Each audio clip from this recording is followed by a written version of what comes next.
Rritja e çmimit të naftës, e cila prej disa ditësh ka shkuar në 224 lekë për litër, ka ndikuar edhe në rritjen e çmimit për një sër produktesh dhe shërbimesh të nevojshme për qytetarët. Por ajo që rëndon mjaft buxhetin e familjeve në qytetin e Korçës, e sidomos të pensionistëve, është rritja e çmimeve të produkteve të shportës. Bëhet fjalë për një shtrenjtim drastik prej rreth 20% për një grup të gjerë zarzavatesh, ku peshën kryesore e mbajnë domatja dhe kastravecat. Kjo rritje menjëhershme ka bërë që produkte bazë të tryezës të kthehen në luks, ku konkretisht domatja importuar nga Greqia ka arritur vlerën maramense prej 400 lekësh për kilogram. Qytetarët thonë se këto çmime janë të papërballueshme, ndaj edhe ka nisur të blejnë më pak. Për sa i përket çmimeve e ndjejmë shumë.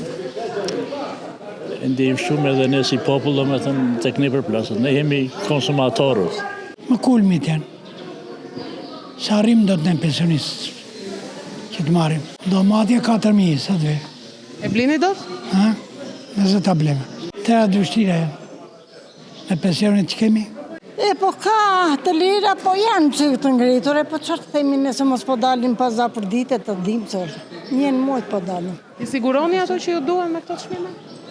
Po nuk sigurohen, se që kemi atë ne si pleqëri. E kemi me 150.000 lekë që marrun. Si ja bën? Po shtyhemi si me ku ham, ku sam.